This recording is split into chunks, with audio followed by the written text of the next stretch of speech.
don't ever let the people meet each other. So if we have issues going down outside, like we'll just solve it, and we'll make sure we can still execute it. And the TV has no idea sometimes, yeah, but dude, I'm deeply, I appreciate that. Yeah, so much. Yeah, that's my job. My job is to execute your vision, not to bring up every little issue that's going on. Like, hey, sorry, yeah, we're still oh yeah, they're just running a stinger, running an extent, whatever down. I don't care. Yeah, it's like freaking just just do it. I got a million other things I'm going with. Exactly.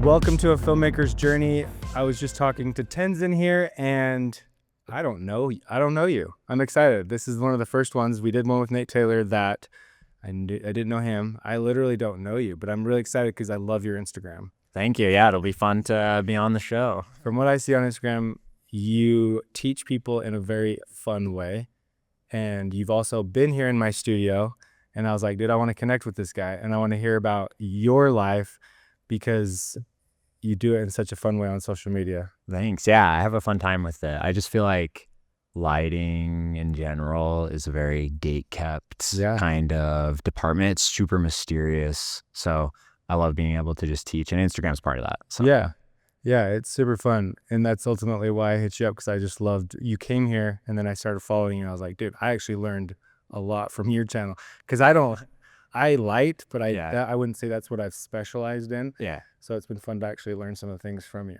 I mean, you have a sick studio, so all the lights in the wall and stuff, it's pretty sweet. So yeah, it's kind of set up to just turn on. Yeah. Yeah. But sure. Let's give you an introduction. Yeah.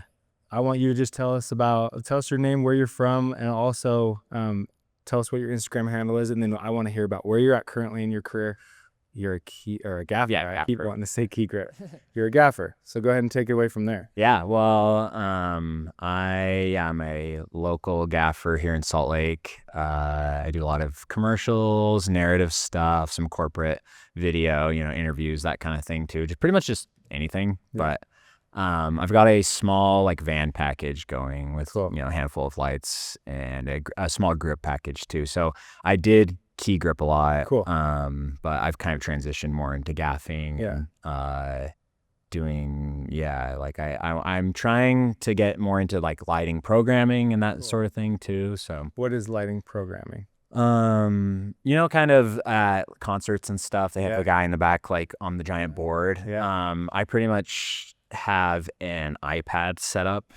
That's pretty common today. I think you guys have it here in the studio. Yeah. But you're able to just do effects and all this stuff. So you'll do it on set anywhere. Yeah, on most sets. If it's just me, it is so nice to have, because I can go stand with a cinematographer at the monitor and just have my setup, and they can be, dim that one down, and I don't have to run over there or change that color, and I can just do it kind of quickly. And even if I have a crew, it's nice because they don't have to run back and forth. Totally. It just saves time, 100%. We actually have the plugs for our Geminis that we have on the floor. We might even have them for the apertures. I just don't use on the floor lights. Yeah. We have everything hooked up on the ceiling. Yeah, nice. Yeah, I remember when we filmed here, you have the blackout lighting console on the iPad and stuff. And that's the one I use. So it's Do you know how to use it, bro? Yeah.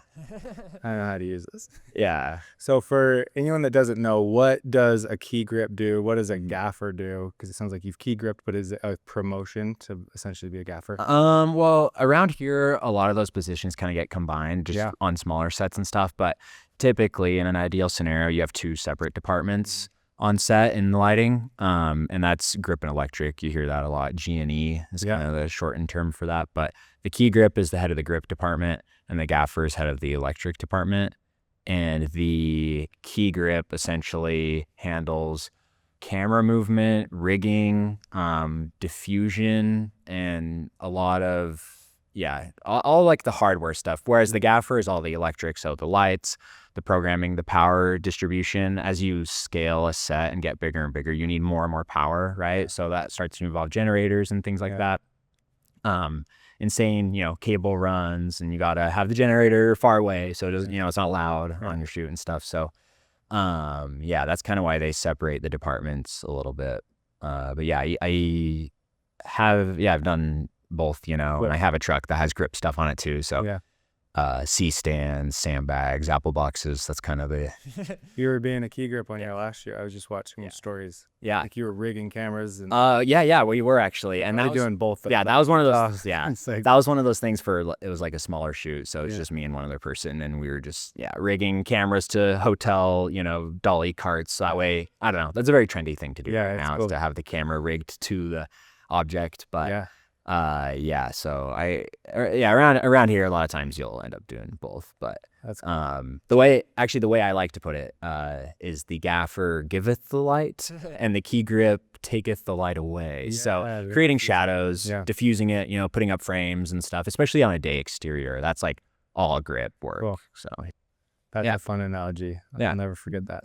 What do you like more? If you were to be able to be on a larger set with both departments, what would you prefer?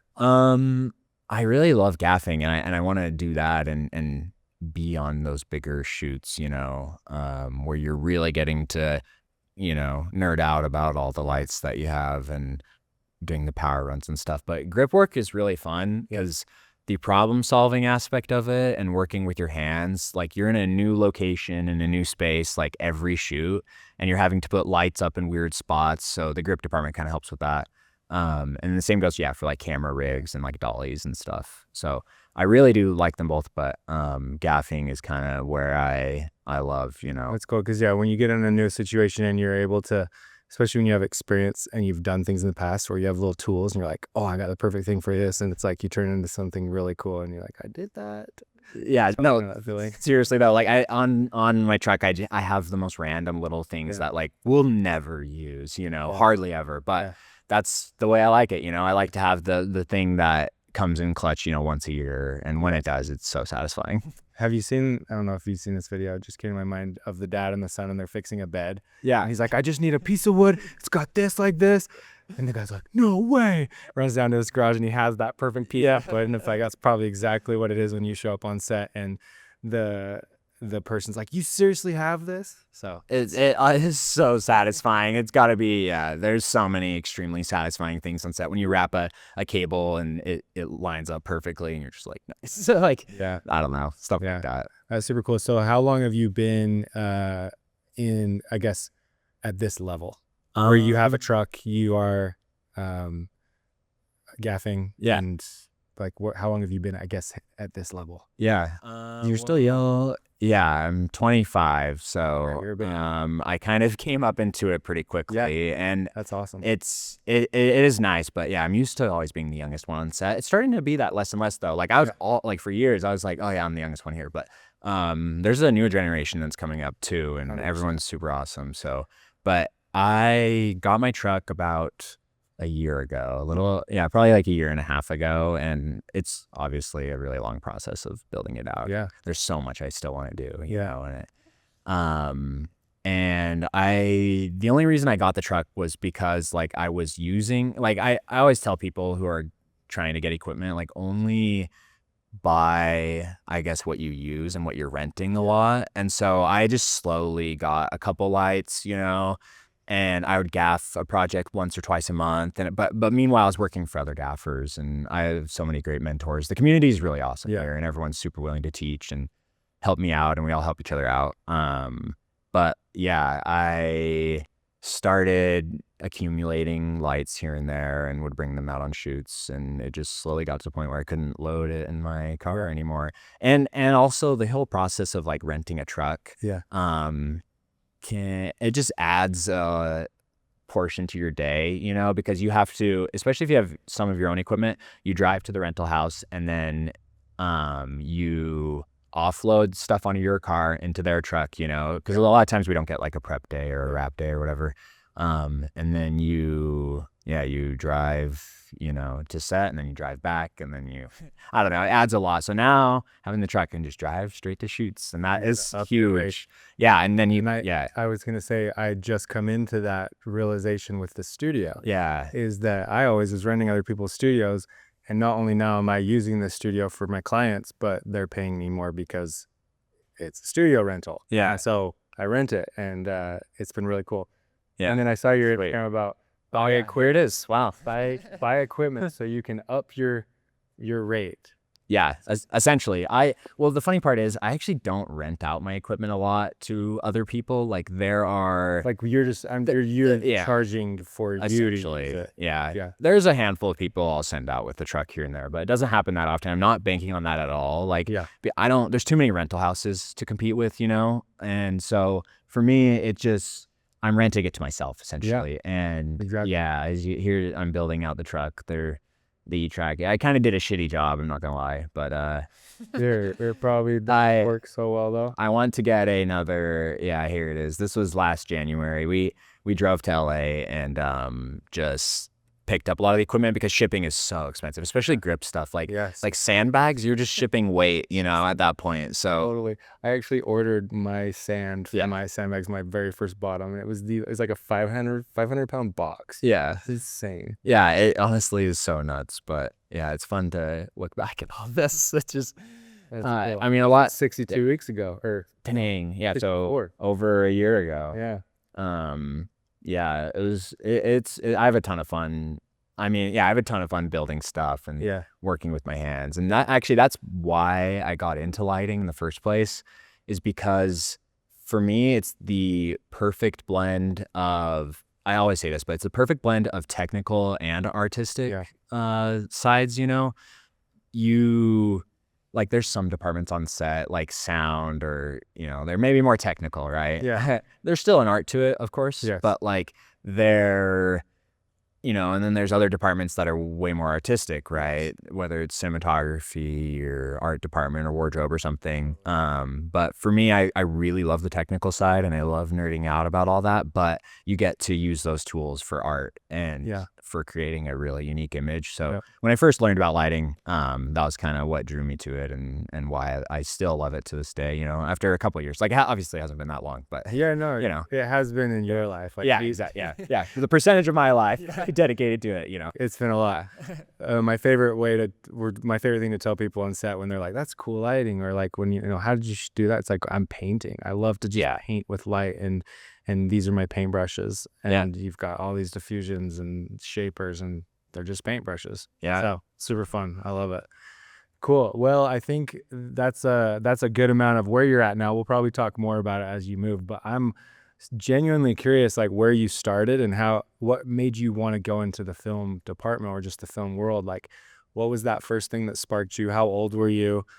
Take us all the way back. Yeah, alrighty. Well, I mean, I've always loved movies, right? I think that's kind of what gets a lot of us. But throughout high school, I had my film classes and stuff, and my teachers were all super great. And I had some buddies who I still work with to this day. From high school. From high school. Cool. So we all loved making videos, and the teacher was very hands off. Like honestly, he didn't teach us that much, but he taught us how to learn, and that's, you know, like watching YouTube videos and that sort of thing, just making random short films and going and doing it. Getting your hands dirty. Yeah, exactly. And that was something I kind of knew I wanted to do. I mean, I didn't think it was possible, to be honest. And I feel like that's how a lot of us feel. Just like, I don't know, film. It's kind of it's a very unique industry. Like, I don't know, I felt like I would have to move, you know, to LA or New York or wherever to be able to work in it. But like, the film industry here is super great, and it made me realize there's a film industry everywhere. You just have to find the right people.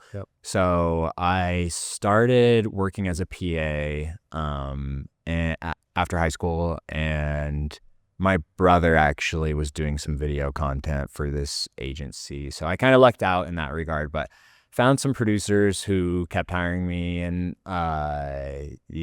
this was kind of. That takes us right into like COVID, and it actually got extremely busy for this agency. Really? And we were doing tons of shoots, and I was just PAing a bunch. And getting to do all the departments. And that was honestly, like, I tell everyone just to work on set as a PA and see what all the departments do before you kind of decide. And I met tons of different gaffers and key grips through that. And slowly transitioned into lighting. But that's cool. But like, you're cruising. Take me back to high school. I'm so curious. Like, you do these films, you're in these classes. Like, what part of filmmaking? Because you didn't know you wanted to be a gaffer. No, I didn't know what a gaffer was. Yeah, exactly. And so, like, what was it? What was it in these classes, or what was this? What sparked you to want to go down that route? Yeah, As you want to be? I don't know, the creative process, I guess, of it all is so fun for me. And like making a movie is like the dream, right? I think it'd be so fun. Did you want to be a director or like a DP? Yeah, I think so. Yeah. I mean, I starts there. didn't even know what a DP was probably, but yeah, being a director or a writer is kind of what I was envisioning. I remember watching, I'm sure we've all had this experience, but watching the Lord of the Rings behind the scenes documentary, you know, the 12-hour documentary for Christmas one year. I got the Hobbit like extended editions, and those had the same documentaries, and I watched them the entire Christmas break, staying up, 3 or 4 in the morning, just like so cool, just fast. Yeah, exactly. So all of that was super, I don't know, inspiring for me as a filmmaker. So many people find that stuff so boring. Yeah, and I've talked to a few people now that we, and I'm in the same boat, we nerd out on the behind the scenes, and that's probably better than the movie. Yeah. And that's when you know you're kind of in the right department. Is once you like the BTS. It's true though. After every movie, I will watch the credits, sit and watch the credits just to see how many grips did they have. You know, who was doing the catering. Like I'll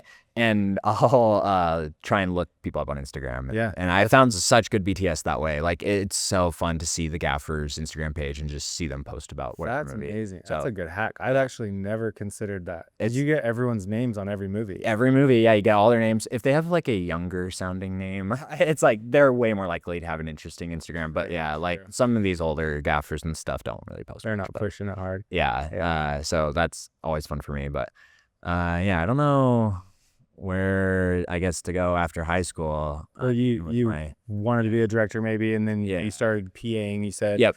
And then like as you were on set, because I tell everyone this that wants to get into film, that you think you know what you want to do. Yeah. But I promise once you start, you're going to start to see what you hate and what you don't enjoy, but then you're going to slowly refine what you enjoy and go that direction and start to get yourself into that niche.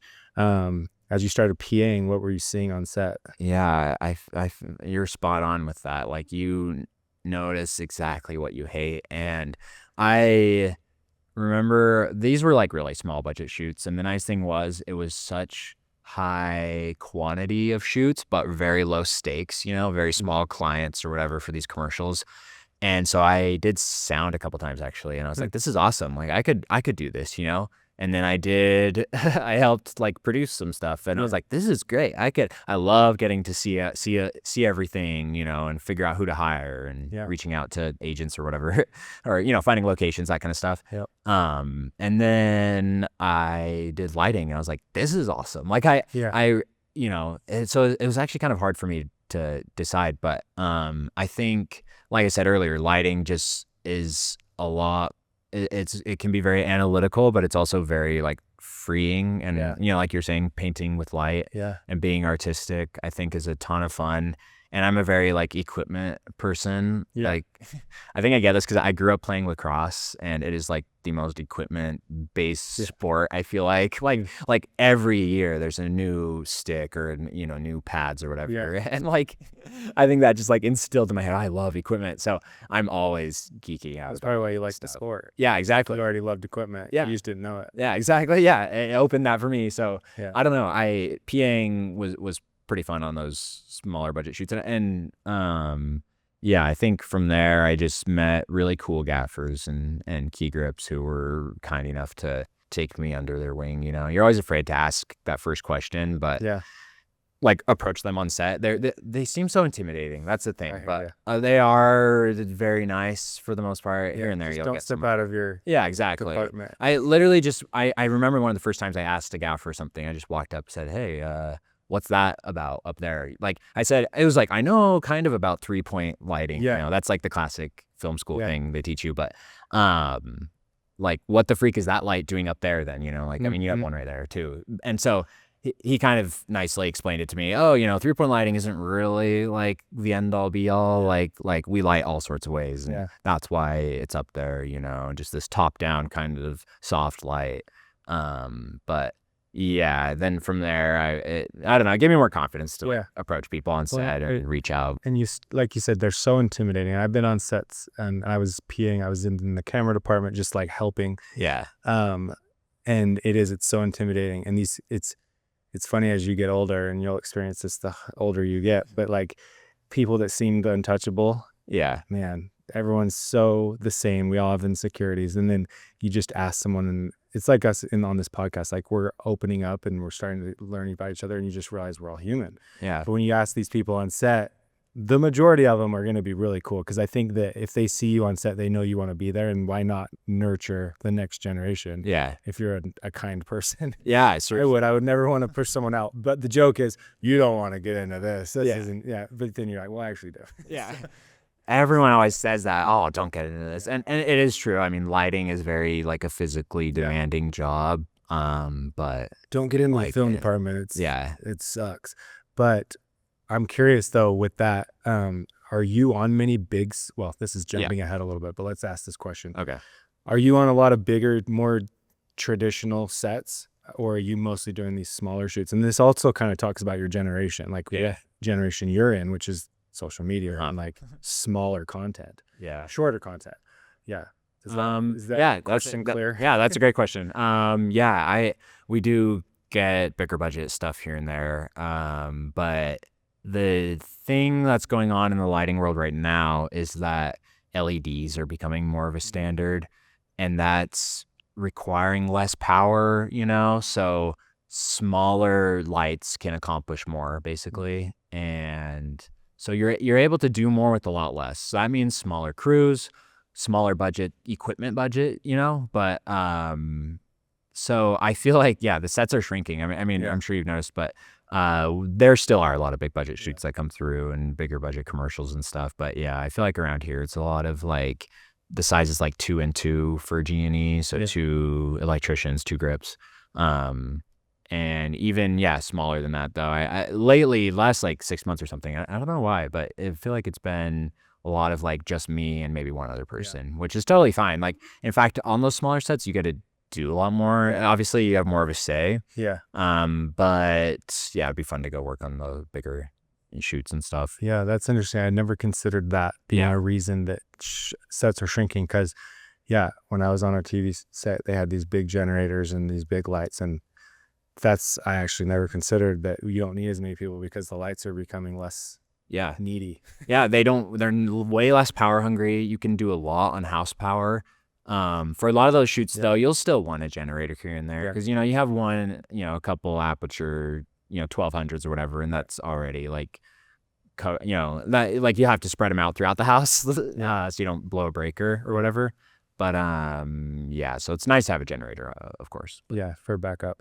So then let's go back to your journey, and that's you were PAing, you started to talk to gaffers, and they started to explain why that light was up there. And 3-point lighting isn't the end all be all. What happened from there as you chatted with him? Well, it's just such a realization where you're like, oh, what lighting? Okay, apparently I don't understand anything about lighting. And it feels that way with a lot of the departments. Like I see this camera build and I'm like, okay, I guess I don't know anything. Like why the freak is that lens there, or whatever department. But I think that just sparked 100 more questions, from that one question. And so every time I would work with them, you can always offer a hand. And if you're just starting out, like the number one thing like I look for in a PA, if there's a PA on set and they offer to help, I usually will just say like grab sandbags or grab, stands or a couple other smaller things. And I feel like most people are more than willing to accept your help, I guess. Obviously on more intricate setups, like you might not want a PA, so you kind of just have to play it by ear. And so here and there I would help out some different gaffers and key grips when I was PAing, and then offer, hey, you have any passion projects coming up? I think that that pretty much happened with some of these guys, and they're like, yeah, sure. And then you go work for them on a passion project where you're just gripping, and it's so satisfying, and maybe you're not getting paid or whatever, but it's nice just to be in a more specified position and think about it a little deeper, the lighting aspect of things. So I think from there it was kind of just doing a couple of those free jobs, and a lot of them don't go anywhere, which is kind of annoying with the free gigs. So it's always kind of risky, but well, you kind of a couple of them do. And you're kind of, sorry to interrupt you. you're kind of breezing over something that's very interesting, and that's you were very curious. Yeah. And you were willing to ask questions and put yourself out there, and then also work for free. This kind of goes down a road of like, how do you get into the film department? I'm sure a lot of kids these days would love to hear how you do that. But I'm also curious about your ambition and why you did that. Yeah. And you weren't scared. Sounds like you were in the beginning, but then you opened up, or you just kept offering your services. Because that's what I look for in PAs, is someone that is available, ready to grab something when asked, and they're also thinking ahead. Yeah. But they're not annoying. Yeah. Yeah. And they're like actually a good hang, which is what my friend Jack says. So I look for those things, and it sounds like you're a good hang. You're curious. You're ambitious. So talk about that. Yeah. Like you said about being a good hang, I look for that actually with people that come on our shoots.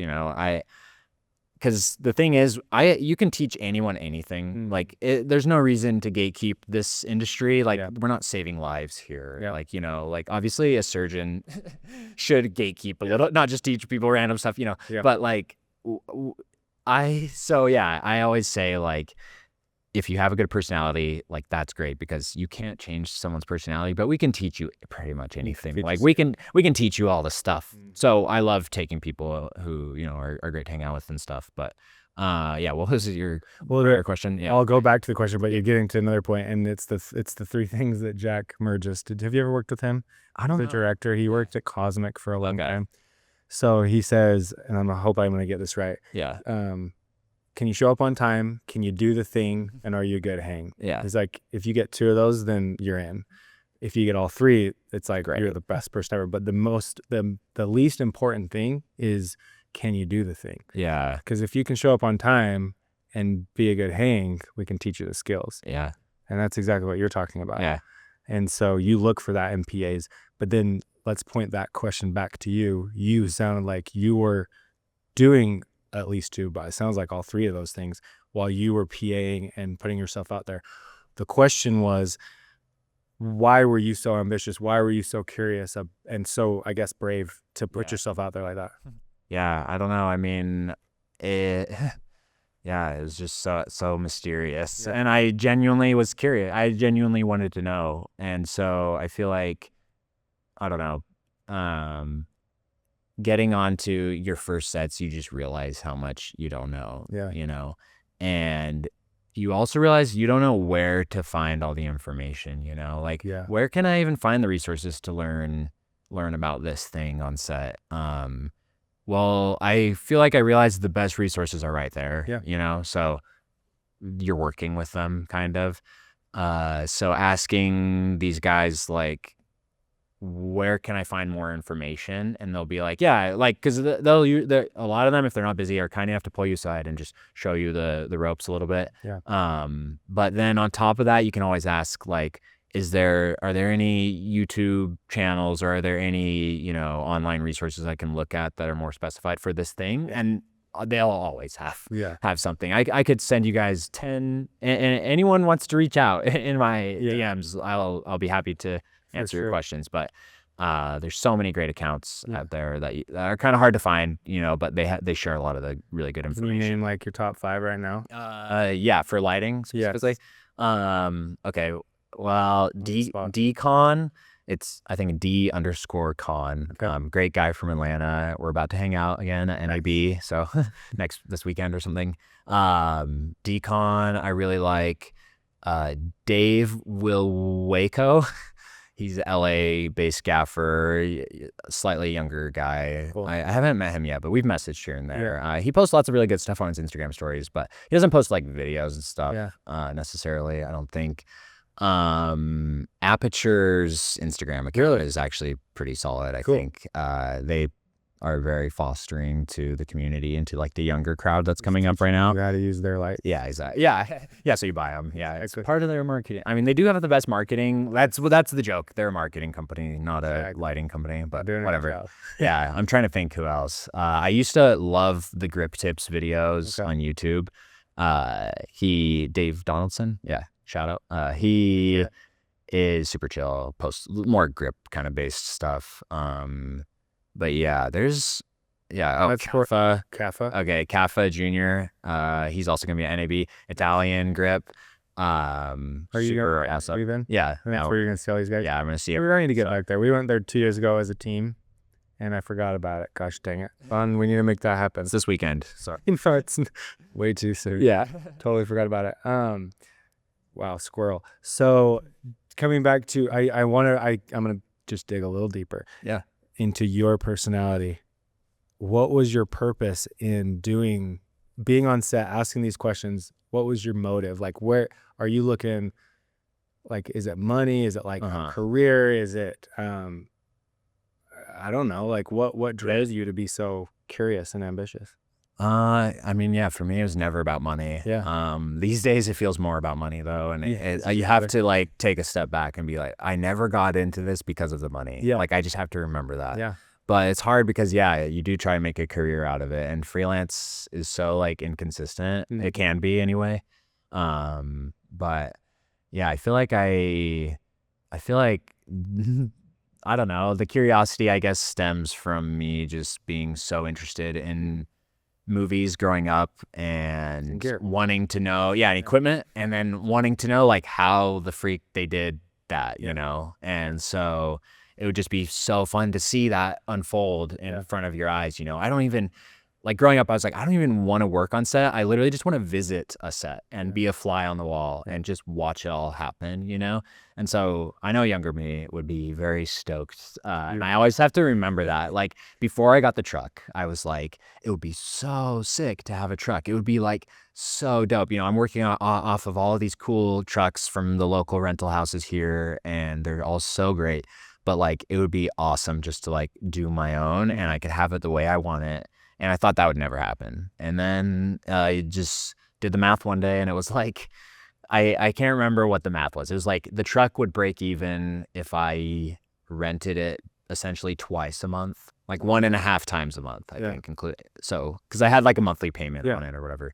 And I was like, that is totally doable. Yeah. Like I, kind of did the backtracking math and was just like, yeah, I have done 1 or 2 shoots a month for the last year, or whatever, like at least or more. And it's an investment. Yeah, it's an investment. Investing in yourself is super important. So that's kind of the goal in the early days too. It's like invest in like these relationships, because you're going to be working with these people. You're going to see them around, especially in like a, smaller film community around here. Like everyone kind of knows each other, I feel like, in Utah. Yeah. I still don't know everyone, but I feel like I know of most everyone here. I know it always is me. Yeah. Like when you came here, it's like, how have I not? It's like, exactly. Always new people showing up, especially, that's what I love about the studio is the networking of it. Like I didn't realize that was going to be a thing, but I'm getting people coming in from all walks that I'm like, I didn't know you were filmmaking. Yeah, it's insane. And the network is just expanding. And that's why you're here. Yeah. We're in my studio. Yeah. On the red psych wall. Yeah, the best psych wall. Yeah, exactly. Yeah. So okay, I'll stop praying on the No, you're good. I don't know if I answered your question. You did. Good. You did. I think you just love what you do. Yeah, essentially. I really, I do. I love working with my hands. Yeah. I love thinking about things, and I love being in a different place every day. Yeah. That's kind of the main reason. Which is cool. Yeah. Like just the love of the art is so cool, because a lot of people could get into it for different reasons, and there's no wrong reason, but the best reason is to do it because you love it. Yeah. And then that means it's going to last, and you'll only get better. So then take me to the next step of your career as you started to ask these guys questions and get on. So you said you started working for free. You started to go on these other shoots. Kind of take me from there. Yeah. Well, doing a couple passion projects early on, short films, that kind of thing. I feel like I was able to meet producers and more G&E people, because like that's the thing. My circle is pretty limited. I knew like 2 or 3 gaffers, but when you go work with a gaffer, like there's likely to be other G&E hands there, and they're all people who are also on the up and coming. Yeah. And so I feel like the circle gets bigger and bigger, obviously, as you meet more people, because now all of a sudden this grip I was working with, they're not the department head or anything, but they're going to go work on a set maybe. Yeah. And maybe they'll remember you, and they'll say, hey, like actually, like, because people ask, like, I ask people who I hire all the time, like, who should we bring on? Because like, you know, either everyone's booked or just, I don't know. Yeah. It's hard to find people sometimes. So, the turnover is pretty high in G&E too. Really? Because it's physically demanding. Yeah. So that was also part of the strategy, I suppose, was just because there's a lot of people who quit, you know. Yeah. Early on, I remember there were like some key grips and gaffers who just, because a lot of people want to become a DP. That's what I was going to ask. Like, is this a stepping stone to something else for most people? Yeah, and I think it is. Yeah. And because it's physically demanding, they stop doing it after 6 months to a year, and that just creates another vacuum, you know, for the people who want to stick around or the people who do stick it through to start slowly move up. So I feel like, I don't know, my circle just slowly got bigger, and eventually, you know, you get hired onto that paid gig, and it takes a long time. It takes a lot of like effort, but it'll happen if you keep sticking it through. Yeah. You know? Who would you say would be like your mentors or people that kind of brought you up? I would say Danny Shepard. I worked with like super early on. Shepard. Yeah, Shepard's and Phil. Brett Weidman. He brought me on a lot of my first shoots outside of that like agency, you know, with like a decent production. And then Jared James as well. Yeah, Jared's awesome. I mean, they're all really awesome. And Jared taught me so much, and he to this day he helps me with the van, you know, and stuff. He's got a good lighting package going, and so there was a solid year or two where it was like mostly working with Jared, and we did a lot of cool projects, some Hallmark movies and stuff. And that was so fun, and it's such a good hang, you know. Yeah, that's so. Yeah, he taught me a ton, and still to this day teaches me, and I'll work with him here and there. But yeah. I haven't talked to Danny in forever. He gaffed for me probably 5 years ago. Nice. I need to get him in here and catch up because he was young at that point. He's been at it for. He's been going at it. Yeah, it's been a second since I worked with him as well. Cool. Yeah. I'll have to catch up with him. Yeah. So then, what, like, your journey's like 7 years long? Yeah. So you're like, we're cruising through it. Where would you say you're at, like, right now? Or not, like, in this moment? Are you like 22, 23? Yeah. When I starting to transition, just this point in your story. I think 2022 and 2020. Yeah, 2022 and like 2021, I was working with Jared quite a bit, and working with lots of different gaffers still. But yeah, that's kind of the key early on. It's nice to get a variety of how people do things, because like you'll work with one person and they'll do it a certain way. Yeah. That's how they do it, and then you'll go work with someone else. You'll be like, oh, okay, there's more ways to do it. Yeah, there's lots of ways to skin a cat. Yes. So you're probably at this point starting to figure out your style. Yeah. How did you do, like, what would you say your style is, if there's a name for it, but also like, how did you develop what you enjoyed? And then that probably starts to bring on Instagram and the success you're having on that with just the fun ways that you're posting. So let's start going down that. Totally. And I'm finding a name for yourself. That's what it is. Yeah. It's kind of tough to figure out how you like to do things, because in that time, there was some overlap with like my first sets gaffing. Yeah. And it was really strange to not have anyone's shoulders to lean on, because it's super easy to go on autopilot when you're working for another gaffer, because you don't really need to know the why of anything. All you need to know, they say on the radio, we need that over there, and you set it up, and you set it up nicely. And it is nice to have like electricians and grips who kind of know why you're doing it, and you just get that, you develop that from working with them for a while. Yeah.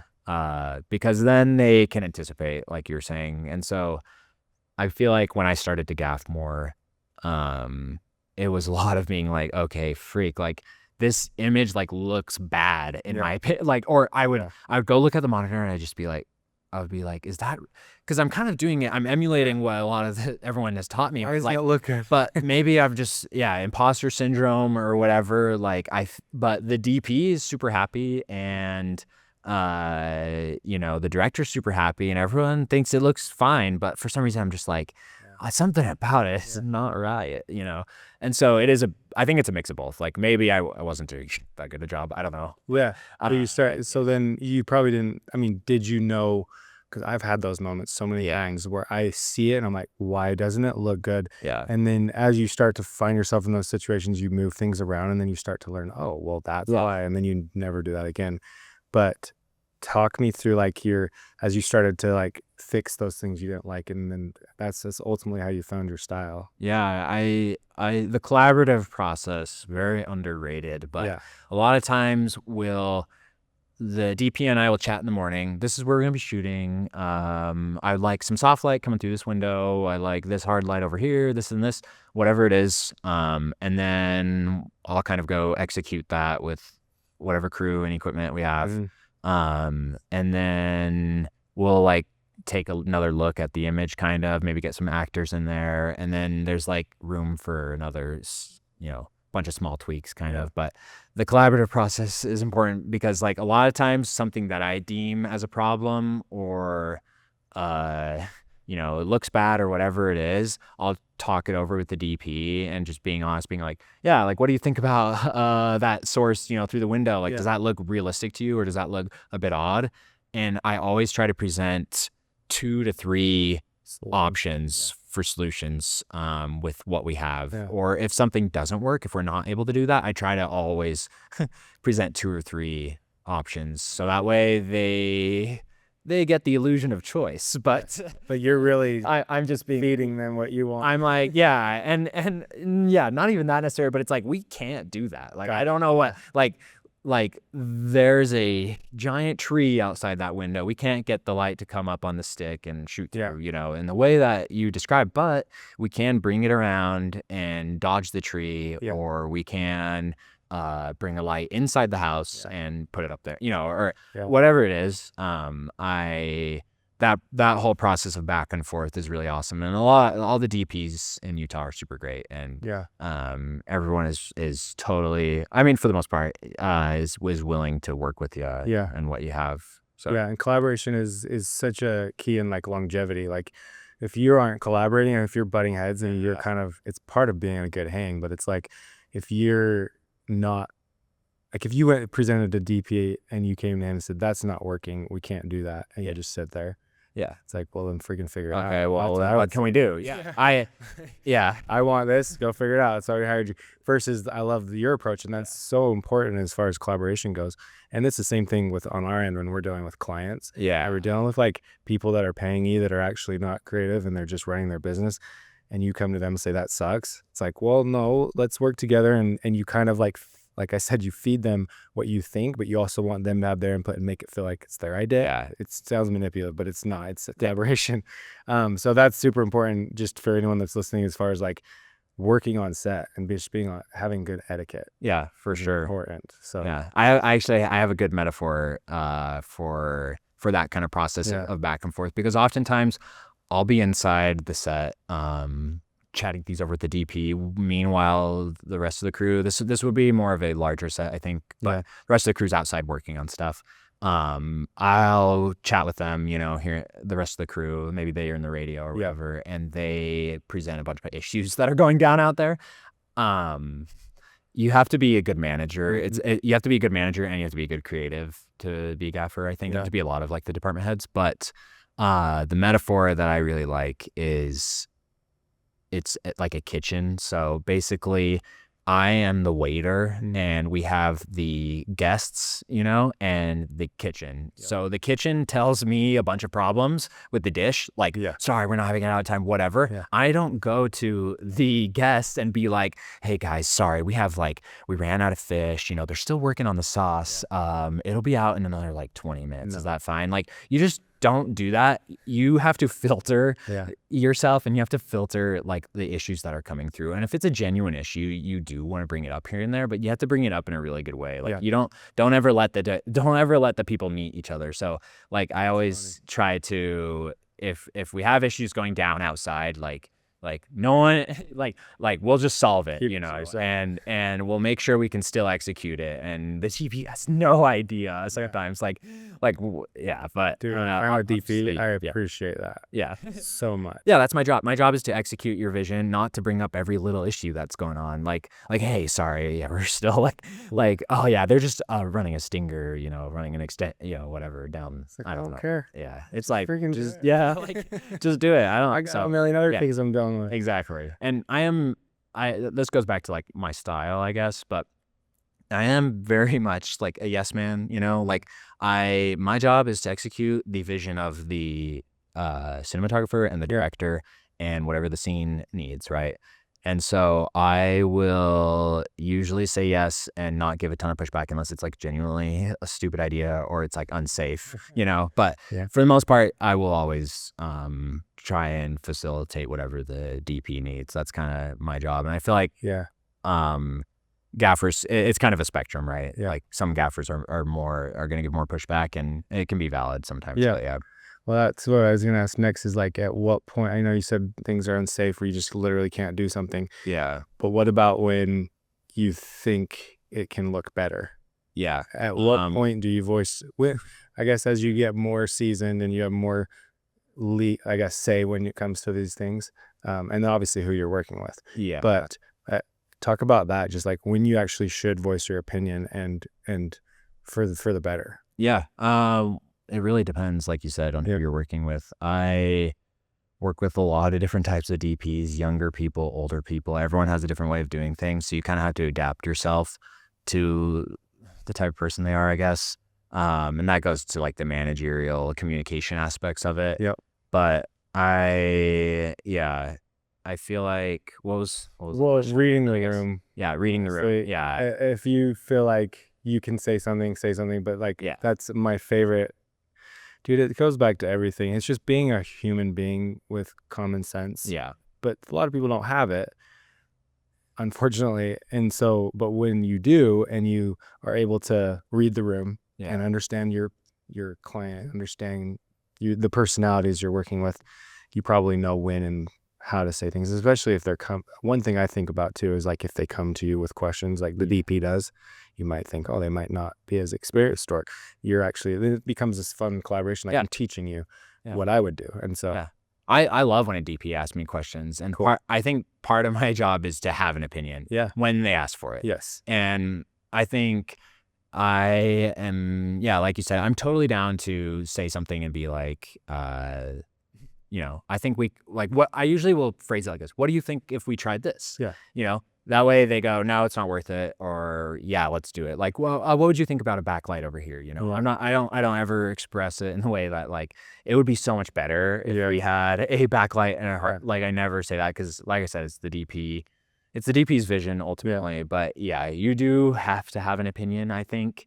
And like a professional opinion, you know, like I think we should warm up that backlight a touch, you know, or we should motivate it a little bit more from over here. Totally. But oftentimes I'll just be like, what do you think if we try it like this? And Brett Weidman says the funniest phrase. He's like, is the juice worth the squeeze? You know, like, is doing that worth the extra 15-20 minutes it would take, you know, or the effort? Right. So I feel like it's a lot of that communication stuff, like you said, reading the room. Yeah, totally.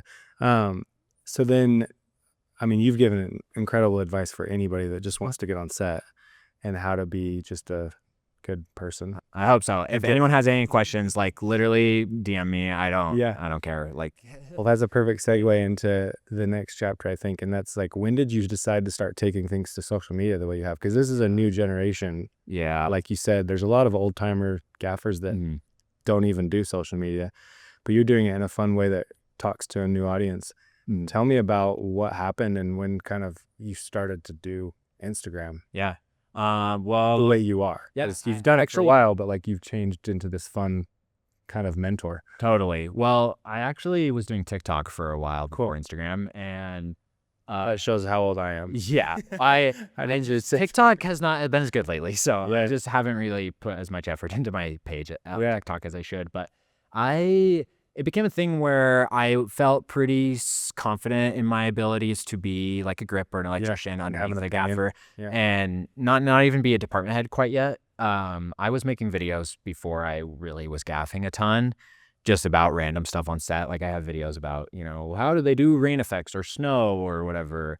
And that's cool. I found that there's not, like I was saying, there's not a ton of resources for this. No, there isn't. And that's why I was so intrigued by what you're doing, because really, and you do it. I think I hope you know this. You have a great personality, and you're very entertaining. You have a a funny like demeanor about it. It's just kind of serious but goofy at the same time. Yeah, there's no reason to be so. It's not that serious. It's just film. Like it's nothing. But That's why it resonates, is because it is such an intimidating world for anyone, and you're making light of it, and I think that's fun. Yeah, I have a really good time with it. So I feel like I started to make videos, especially on shoots where we're chilling, you know, Yeah. like kind of just Hurry up and wait. Yeah, hurry up and wait. You gotta be ready in the next 30 minutes, and then we do nothing the rest of the day. And it's like I don't know, we had a lot of free time, I guess, and so it was fun just to go film stuff. And I do a lot of like voiceovers in my videos, Yeah. and that's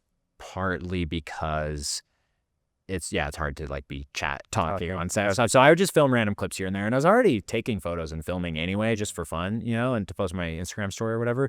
So it's like, why don't I take it one step further and just like edit them a little bit and then give some voiceover context for it all. And so that was kind of the reason why we got into making videos. And everyone is actually really nice about it. Like I'm always kind of scared, like you're saying, I have to read the room a little bit. Like, can I film this, you know? And I usually will talk it over with the producer or the DP and just, you know, make sure they're fine. Or if it's someone I work with a lot, you know, then I can't tell how many times I posted something, even just a story, and they're like, hey, you cat me down. I'm like, never tag the shit. Yeah. And I've learned.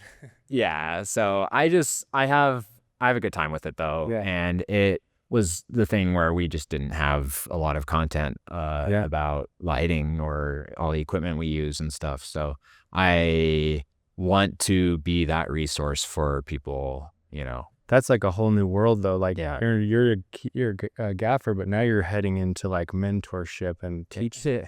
Is that something you enjoy? I have to imagine. Yeah, I do. I love it. Anytime there's a new person on set, I love to, if they're interested, you know, to pull them aside, be like, this is why lighting is the best department.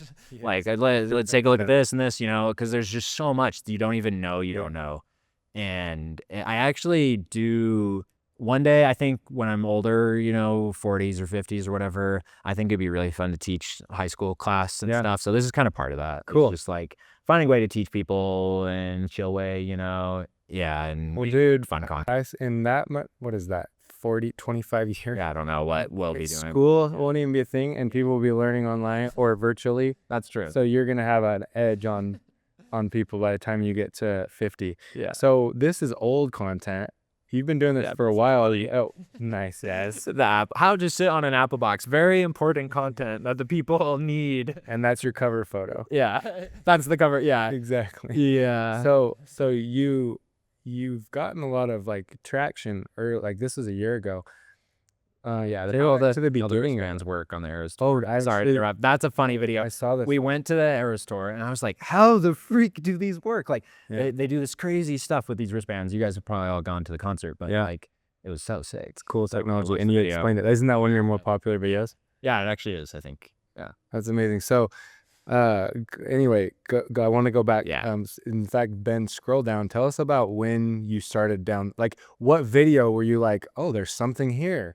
There's like, do you remember? Go to my TikTok for that, but okay, so you already saw something through TikTok. Yeah, TikTok. I had already. I had got to like 30 or 40K before I posted anything on Instagram. Okay, so because Instagram for me was I don't know, I felt weird about it. It's so much more personal. Reels was pretty new and TikTok's like hidden. Yeah, I feel like no one's no one's gonna know. No, TikTok aren't on people on TikTok aren't real people. No, but I've actually met a lot of people through TikTok. But really, it's such a funny world, and I feel the same way. Yeah, yes, here it is. So yeah, this page is kind of taking a back seat, but these days, Instagram Reels have been doing way better than TikTok. But back in the day, TikTok, you could post, if you post it consistently, then you did pretty good. Yeah. And my brother does TikTok. So he was always like, you got to post, like, you got to do TikTok. Like, and he was there in 2020, you know, like during the boom or whatever. And now he like does it full time. Cool. He has like 9 million followers. And no way. He just, does random brand deals and stuff. So mine obviously is nowhere near that. It's more of a niche thing, but it's super fun to just, I don't know, post random stuff. And you've brought your brother up a couple times. Sounds like he was shooting videos when you were younger. Can you tell me about your brother and like what he does and how that maybe Yeah, it sounds like he inspired a lot and influenced a lot of your career. Yeah, we still work together a lot to this day, and he does a lot of commercial shoots kind of on his own now. He freelances, but he was actually big into Devin Supertramp back in the day. way. You know, like early YouTube. Yeah, like like that. What was that? 2016. How old is he? 20. He's 31. Okay, so he's my age.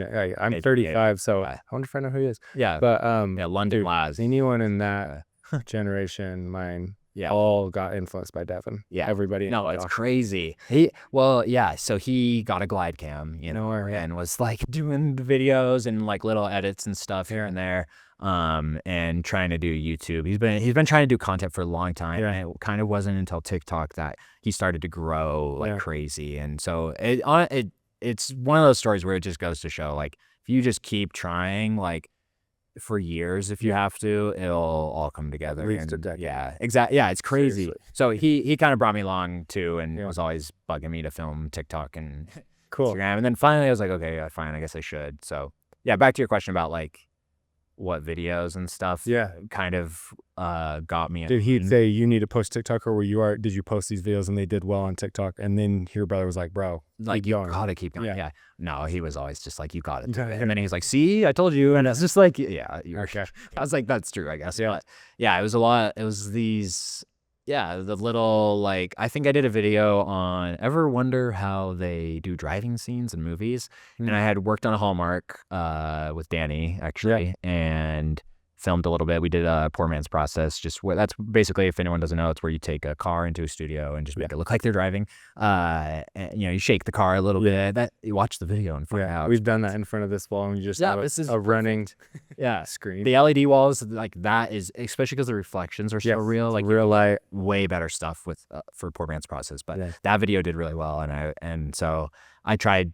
You find out what works and what doesn't, and then you start to emulate that in future videos. I actually just realized I need to post that behind the scenes of a car in here. That would do so well. Call it the Poor Man's Process. Yeah. What's a poor man's process? I don't know. My classic, like, intro to all my videos was, ever wonder how they do? I have that, like, TikTok voice. I'm trying to shake off a little bit and be a little bit chiller, because I used to always do, like, really upbeat, like, crazy. I don't know. Well, what you're doing is you're creating an itch, and you're not scratching it until into the video. And so by you saying, ever wonder why? It's like, well, what?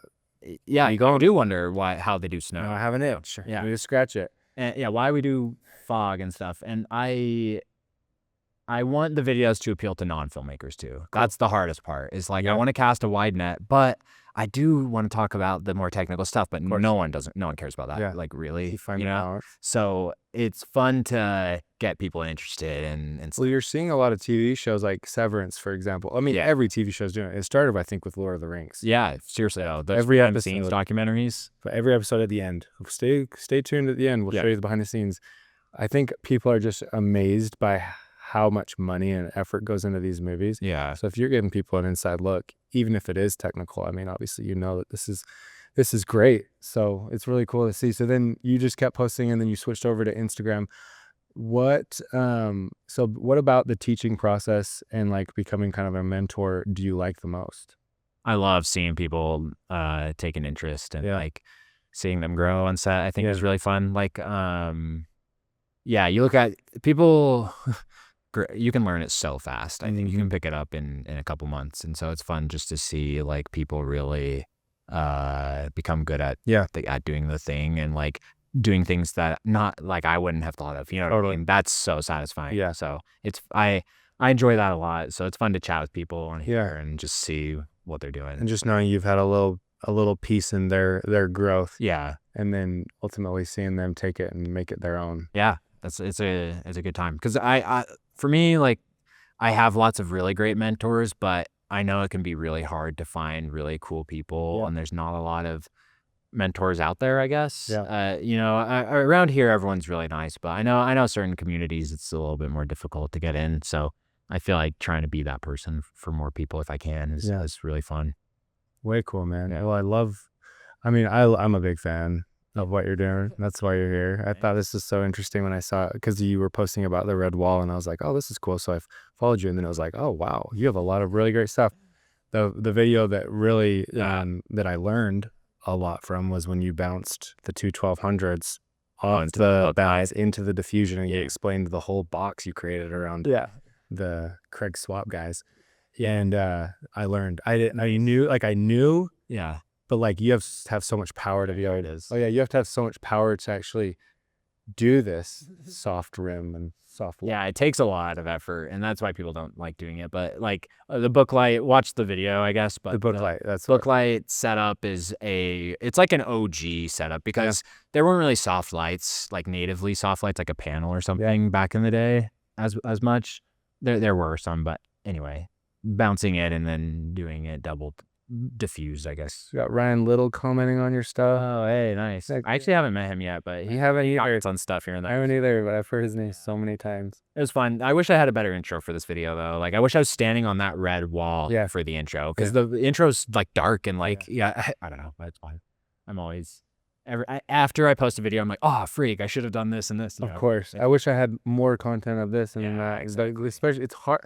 I deal with this, man. You're working, but you're also trying to be I don't want to call you an influencer, but a content creator. And it's so hard to do it all, but it's so important in this day and age, because ultimately the most valuable resource now is attention. Yeah. And so, I mean, you got directors commenting on your stuff. Yeah. Well, you do it enough times, they're going to hire you because they can see I mean, it's just the way, it's the world. Yeah, it's crazy though. Social media has, I've met lots of really great people from it. It's a really great way to network. So, but it hasn't given me like a crazy amount of jobs or anything. Like, I don't see it as a form of that, but it has helped me meet these brands like Aperture and Nanlite and whoever, and chat with them about the products and work with their gear more and that kind of thing. So I think it is a great way to meet lots of people. Like when I was PAing a lot, I would try and follow people on Instagram after, and I wouldn't necessarily message them all the time, but like their stories and just be involved, so they kind of remember who you are, because on set you just work with so many people. So it's hard to remember people sometimes. But getting people's Instagrams and stuff is inside look to who they are and what they're doing. So I'm going to say right now, though, this, don't stop, because it will give you more jobs and it will create more opportunities. And this, because I'm sure you're seeing it with your brother. But now that we're kind of back at this point, what's the most fun set you've been on? Wow, yeah, good question. Well, not even fun, but maybe the most like known, or like you said, this movie or this TV. I've done a lot of shoots with the Jazz, and those are always really fun, very creative. Especially because some commercials don't feel as creatively satisfying. So it's fun to do something that is like for a corporation, but it's still like really unique. What do you know where we can watch that? On the Jumbotron, like at the Delta Center. Could we look it up? Maybe. I'm trying to. Didn't you do a hockey one? I did do a hockey one. So we did. Yeah. So hockey, like Jumbotron. I'm trying to think where you would even. Maybe they don't put it on YouTube. They might put it. I've done a couple though for. Oh yeah. This is the behind the scenes of it. So there you go. Yeah. Well, you can imagine what it looks like anyway. Yeah. But very cool shoot and big budget. Yes, love the budget. So it's fun to see it all come together like that. Oh yeah, and there's a little edit at the end. But stuff like that I really like to do. I love narrative stuff, and I love lighting a scene, because on a commercial it's like you got to get in there and you got to get out. Like you're only there a day or two, right? Yeah. But it's fun to. In October, I did a indie film, and it was my first time gaffing a movie. I worked on a few not gaffing, so it was fun. It was really low budget, but it was all one location, one cabin, and it was fun just to like film a scene in the same spot for like 2 or 3 days even, and like really hone in the lighting, and when I say film a scene, I mean like film coverage, like you and me having a conversation. You have a camera here, you have one here, one there. But you wouldn't have 4 cameras, right? You don't have one. So you would flip the lights, and you kind of have to move the lights a little bit, but sometimes you get to keep them in the same spot, and getting to actually do that. Because on some commercials, you're not filming a full conversation like you are here. It's just kind of like one shot, and then you go and you film somewhere else. But I love doing that. I love like filming a dinner scene or whatever, Yeah. and you have like a soft light just above the table here or whatever, and stuff like that's really fun. So this movie was in like Northern California, and it was very moody. Like on a lot of commercials, you're not filming a silhouette, and you're not filming something, like I don't know, like you can't even see their face really. Like that is so fun because I don't get to do it all the time. So you have full control of the light, where like if you're outside and you don't have as much control. Reed, he's a DP. Reed, freak. Do you know his? I don't know. Reed, he's like probably fake here now. He DP'd the Granite Flats TV show. Oh, nice. So I went on that, and he was very intimidating. Yeah. Never talked to him, but I watched the behind the scenes of it, and he talked about his favorite time to shoot was at night. Yeah. Because you have full control. It's even if they wanted to make it daylight, it's like you don't have to deal with the sun, moving light. It's like, so I was young at that point. It's true. Like, why? That doesn't make sense. I'd want more light from this up. But now I'm like, yeah, for sure, I get it. But having that much light to be able to power a daylight scene at night is very difficult. Yeah. But there was one other question that I had as you were talking. Oh gosh, what was it? Well, but maybe it'll come up as I ask this question. You've already answered this in a bunch of ways, but like, if you're gonna give advice to your younger self or anyone else that's maybe like, I don't know, 13 to 15, they're like, I want to just get on set and start to figure out the direction I want to go, and they actually get an opportunity to be a PA or a grip. Mm-hmm. What would you tell that person? I would say you got to do it. Like, and it is possible. Yeah. In most places where you live, I think every like capital of every state has a film industry, and has rental houses and has studios and has people like us like doing it. Yeah. So I would just say like keep trying, and you have to find the right people, obviously, which is the hardest part. And so there's resources like Facebook groups, like Utah Filmmakers group. You can go on Instagram and look up hashtags, hashtag Utah Film or hashtag like videography or something, and just find the people who are near you. Literally send a message. Would love to come help. That kind of thing is that's like my go-to advice. But everyone hears that, right? So I feel like the number one thing you can do though is make your own content and make your own jobs essentially. Because for me, it's hard as a gaffer because I'm waiting for the calls, and I can't just make a video and sell it, like I'm waiting for the cinematographer and I'm waiting for the director or the producer to give me a call, and I can reach out to lots of people, and the more contacts you have, the more busy you'll be, right? But making your own kind of projects, whether it's creating a production company, or like if you're a kid, like literally take your phone out and just shoot and try and film stuff, and just like make an edit, get into editing or whatever it is, and just keep doing that, and you will eventually, someone will hire you. You could literally go knock on your local businesses and say, I've been filming some videos, like it's called spec commercials. Yes. Like, you go film some spec work. Yeah. And always edit your spec work. Don't have someone else, because you're gonna. That's true. You think you got a good shot, and then you sit in the bay and you're like, holy smokes, I wasn't steady at all. It's a very valuable learning process. So you kind of refine your work that way, and then you use that to sell to more clients. Yes. And that's kind of like, I don't know. That's pretty basic advice, but no, it's basic for a reason. It's actually more simple than people realize, and it's really, I think, a unique trait these days. It's like, just go and do it. Get out and actually make something happen. Most people sit around and wait for it to happen. I just remembered, I skipped the last section, and we jumped straight to advice, which we usually end with. But this is where we'll end, and that is, you're 25, you've got a lot of experience. Instagram's a thing. Where do you see your career going, and what do you want to continue graphing? Do you want to be any other department? Where do you see yourself in 5, 10, even 20 years? Yeah. I know you said high school, but let's go before high school, when you've done exactly what you want to do in your career.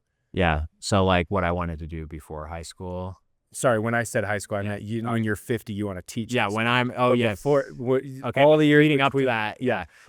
I do want to do for your career. I would love to settle down and teach high school, right? Or I didn't go to college, so like that might be a little more difficult, but film work is kind of chaotic, but I love it. Yeah. And so I don't know if I'll love it forever, and I'm kind of just doing whatever. Like I don't have too many goals besides, like right now, I'd say in the next 5 years, I want to gaff bigger shoots, obviously, with like a full crew and a full budget, and like with my Sprinter van, continue building that out and expand, in 2 or 3 years maybe to a 3-ton like box truck with a lift gate, with all this stuff. But I would love to turn that into just a lighting truck or just electric. Yeah. And then the grips on those bigger sets have their own trucks, which was like really nice. So it'd be fun to separate it, because right now it's like a combo truck. Yeah. Is what I have. I have both grip and electric, but it'd be fun to just hone into gaffing more. My wife and I kind of want to move to LA. Yeah. That's kind of in the works. We'll see what happens, but it'd be fun to go get on some of those shoots and work under big gaffers who like do those like really big jobs where they have 10 people underneath, working under them, and learn how to do the big movies and how to, because they have a whole like data, that gets sent out to the lights, and it's a whole thing, 200 lights or whatever it is, something crazy. So I don't know. I would love to go work on those. Eventually gaff those would be really great too. But that's one of those things where like my experience is pretty limited with the bigger projects, so I would love to go see if I like it. Right. And the tastes I've gotten so far, just from movies and stuff where we've like had bigger budgets, I've really enjoyed. So I know I think, I'm pretty confident that I would like it, but so ultimately it would be to get to where you are working on big movie sets. Yeah, and TV shows. Yeah. Because I was going to ask this question, but I think you already answered it by telling me that that's where you want to get. Yeah. You're talking about your van, where you're at right now. And I was going to ask, do you have any interest in creating like a Redmond or a Enigma type rental house, like beyond your truck, and actually managing maybe 2 or 3 trucks or a studio? Like, do you have any kind of thoughts as far as like business in this industry? In terms of building a rental house, there's a lot to do that I wouldn't enjoy. Yeah. I think, and maintaining the equipment and getting it prepped for shoots and stuff, but that definitely is a consideration. I right now I don't think I'd want to, just because it's just a lot of I like to be on set, but when I'm old and cranky, like maybe I'll freaking like just want to send gear out and not have to be on set. Yeah. And that sounds good too. But I'm not like super interested in like getting a studio or anything. But having multiple trucks is fine, I think. And I would love to do that. So that way I can cater to like any size production, Totally. So, and that's why you answered, that's why I said you answered the question. Yeah. I knew you were going to say no. Yeah. But it's just another case into why, like, you love what you do. Yeah. And you're going to do it until your body doesn't do it. Exactly. Yeah. I'll figure something out. And, I don't know what's the film industry is always, I don't know. I feel like it's always kind of crazy. There's always people going on strikes and productions leaving, I'm pretty confident that we'll be around for a long time, So I don't know. It'd be fun to keep gaffing and get on those bigger jobs. You love it. Yeah. I'm sure I will. That's great. So then let's just tell the people where they can find you, even though you've already pulled up your Instagram. Yeah. You guys saw the Instagram at Tenzin Laz. And then, TikTok, it's the same at Tenzin Laz. I've got a website. Nice. Lazlights.com. That's kind of the, what I call these. Is Laz your last name? Yeah. Lazerson. Cool. Yeah. So Laz, like all my siblings have Laz. Yeah. I feel like it. They're Instagram handles, but send me an email, Tenzin Laz, Gmail. That's kind of, here's my, I need to update a lot of this stuff, but I got my equipment list on the website. And, cool. And so, hit me up, I'm down for whatever projects. Like anyway, it's good for me to know too. Cause, as we're starting to dabble in bigger budgets, like, you'll be one of the guys that we call. I actually don't. That'd be fun. I've worked with Roger. Yeah. A bunch.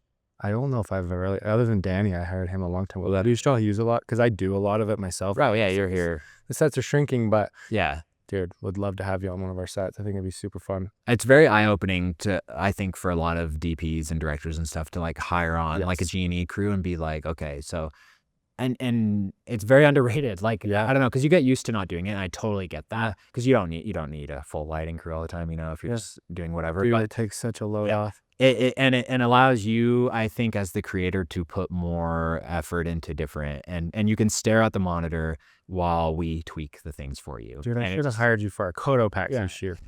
What was I thinking? Yeah. That would have been so nice, because I have my crew, and we're consistent, and John even back here was gripping, gaffing, electric, all this stuff.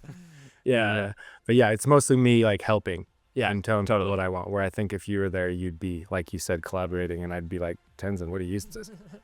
It's a fun job. That's cool. Well, we'll end it there. I appreciate you coming on here. Thanks everybody for watching, and make sure you go hit up Tenzin on your DMs, because it sounds like you're open to teach. And I don't care. So I mean, it might go into my requests, so I might ask, because he's big time. The DM request. I get them every day. Email me or text me or whatever. Anyway. Okay, man. Well, I appreciate you being on, and we'll end that one right there. All right. Thank you. Thanks.